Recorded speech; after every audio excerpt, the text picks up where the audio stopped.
भारत जोड़ो न्याय यात्रा बीच में छोड़कर वायनाड गए राहुल गांधी चार्टर्ड प्लेन से वापस प्रयागराज पहुंच गए और तय कार्यक्रम के हिसाब से उन्होंने आनंद भवन से अपनी संगम नगरी की यात्रा शुरू की। इस दौरान बड़ी संख्या में कांग्रेस कार्यकर्ता राहुल गांधी के रोड शो में नजर आए। यही नहीं, लक्ष्मी टॉकीज चौराहे पर इलाहाबाद यूनिवर्सिटी की कुछ छात्राओं ने राहुल को गुलाब के फूल भी दिए, जिसके बाद राहुल गांधी ने जनसभा को संबोधित किया। राहुल गांधी ने सरकार पर युवाओं को पढ़ने से रोकने का आरोप लगाया। उन्होंने छात्रों को संबोधित करते हुए कहा कि पेपर लीक कर आपको रोकने की कोशिश की जा रही है। और यही नहीं, कांग्रेस सांसद राहुल गांधी ने बीजेपी सरकार और पीएम मोदी को कई मुद्दों पर घेरते हुए जनता से जातीय जनगणना को हथियार बनाने का आह्वान भी किया।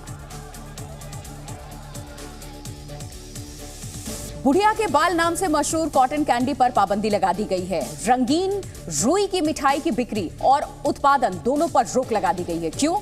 देखिए आप, ये फैसला तमिलनाडु और पुडुचेरी की सरकार ने किया है। इसकी वजह यह है कि इसमें कैंसर पैदा करने वाला केमिकल मिलाया जाता है। कॉटन कैंडी में कैंसर पैदा करने वाला केमिकल रोडोमाइन बी पाया गया है। रोडोमाइन बी का इस्तेमाल आमतौर पर कपड़ा उद्योग में किया जाता है।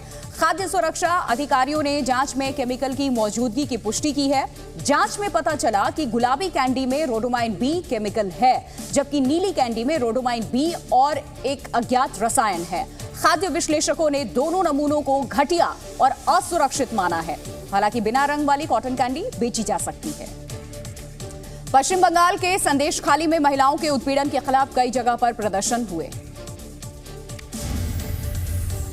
संदेशखाली में महिलाओं के उत्पीड़न के मामले में पश्चिम बंगाल से लेकर दिल्ली तक प्रदर्शन हो रहे हैं। सिलीगुड़ी में बीजेपी की यूथ विंग ने टीएमसी के खिलाफ मोर्चा खोला तो दिल्ली में हिंदू संगठनों ने ममता बनर्जी के पोस्टर जलाए।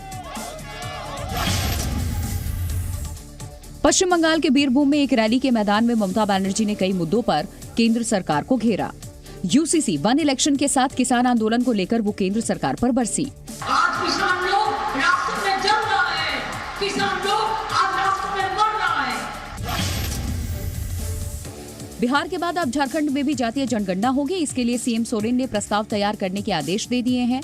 लोकसभा चुनाव की घोषणा से पहले प्रस्ताव को मंजूरी मिल सकती है। कल राहुल गांधी की भारत जोड़ो न्याय यात्रा अमेठी में प्रवेश करेगी। प्रियंका गांधी भी कल यात्रा में शामिल होंगी। रायबरेली में भी राहुल की जनसभा होने वाली है। स्वामी प्रसाद मौर्य के बाद समाजवादी पार्टी के महासचिव सलीम शेरवानी ने भी अपने पद से इस्तीफा दे दिया। उन्होंने मुसलमानों की उपेक्षा का आरोप लगाया। अपनी मांगों को लेकर के मोर्चे पर डटे किसानों के आंदोलन को देखते हुए प्रशासन ने भी सुरक्षा इंतजामों को और कड़ा कर दिया। आंदोलन के छठे दिन हरियाणा के 7 जिलों में इंटरनेट सेवा को बंद कर दिया गया, जिससे किसी भी तरह की अफवाहों को फैलने से रोका जा सके। प्रशासन की तरफ से 2 दिनों के लिए 19 फरवरी की रात 12 बजे तक इंटरनेट सेवा पर पाबंदी लगाई गई है। हरियाणा के जिन 7 जिलों में पाबंदी लगाई गई है उनमें अंबाला, कुरुक्षेत्र, कैथल, जिंद, हिसार, फतेहाबाद और सिरसा शामिल है।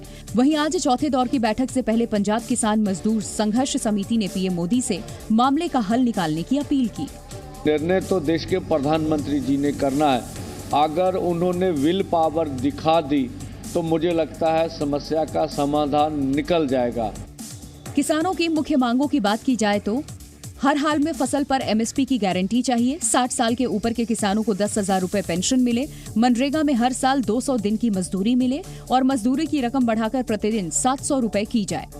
इसके अलावा किसानों की कर्ज माफी समेत और भी कई मांगे सरकार के सामने रखी गई हैं। किसान आंदोलन की वजह से बंद हुई दिल्ली की सीमाओं का असर कारोबार पर भी पड़ रहा है। बॉर्डर सील होने से ग्राहक बाजारों तक नहीं पहुंच रहे, जिससे दुकानों पर सन्नाटा पसर गया और दुकानदारी पूरी तरह से ठप हो गई। टिकरी बॉर्डर पर मौजूद बाजार में ग्राहकों के न पहुंचने से दुकानदार परेशान नजर आए। जो मार्केट ग्राहकों से गुलजार हुआ करती थी, यहाँ के दुकानदार जो है अब प्रतीक्षा कर रहे हैं कि कब यहाँ पर ग्राहक पहुँचेंगे और कब उनकी दुकानदारी बढ़ेगी। यानी ये कहा जा सकता है साफ तौर पर कि बॉर्डर बंद होने से यहाँ की दुकानदारी पर खासा असर जो है देखने को मिल रहा है। वहीं दुकानदारों ने इसके लिए प्रशासन को जिम्मेदार ठहराया। भी ये किसान आंदोलन की वजह से बिल्कुल काम बंद हो गया था। अब की बार भी ये बिल्कुल, किसान तो वैसे 200 किलोमीटर बैठे, लेकिन प्रशासन ने बहुत परेशान कर रखे हैं। दुकानदारों ने दावा किया कि अगर हालात नहीं बदले तो उन्हें काम बंद करना पड़ेगा। बहुत ज़्यादा समस्या है, कस्टमर आ नहीं रहा है, किराया कहाँ से भरेंगे। स्थितियाँ बहुत खराब हैं। अगर आगे स्थिति बढ़ गई तो खराब ही होगी। दुकान बंद करके भागना ही पड़ेगा। दुकानदारों ने इस लड़ाई में गरीबों के पिसने का आरोप लगाया। किसानों को दिल्ली के अंदर दाखिल होने से रोकने के लिए सिंघू बॉर्डर पर भी सुरक्षा को और बढ़ा दिया गया है। वहां बैरिकेड्स लगाने के साथ ही कटीले तारों का जाल भी बिछाया गया, जिससे किसी भी हालत में किसानों को दिल्ली में दाखिल होने से रोका जा सके। इसके साथ ही सिंघू बॉर्डर पर केंद्रीय सुरक्षा बल के जवानों की तैनाती को भी बढ़ा दिया गया। सिंघू बॉर्डर पे आप ये तस्वीरें देख सकते हैं, सीमेंटेड ब्लॉक हैं और कटीले तारों को लगाया हुआ है, साथ में बैरिकेटिंग और वज्र वाहन है और उसके पीछे जो कंटेनर है मिट्टी भरकर उनको रखा हुआ है, ताकि कितनी भी बड़े और भारी वाहनों के साथ अगर किसान आते हैं तो वो इस बॉर्डर को बिल्कुल भी पार ना कर पाए। वहीं इस बात की तैयारी भी रखी गई है कि अगर किसान जबरन बॉर्डर पार करने की कोशिश करें तो उन्हें तितर बितर किया जा सके। यूपी के चंदौली में आज एक बड़ा रेल हादसा टल गया। चंदौली में बिना फाटक के रेलवे क्रॉसिंग को पार कर रहा बुलडोजर एक ट्रेन से टकरा गया, जिसके बाद बुलडोजर के परखच्चे उड़ गए, साथ ही ट्रेन का इंजन भी क्षतिग्रस्त हुआ। हादसे में ट्रेन का ड्राइवर घायल हो गया, हालांकि यात्रियों को कोई चोट नहीं आई। भारी बर्फबारी की वजह से श्रीनगर लेह हाईवे में गाड़ियों की आवाजाही बंद है। सोनमर्ग से आए वीडियो में बर्फ से ढकी सड़कों पर गाड़ियां फंसी हुई दिखी।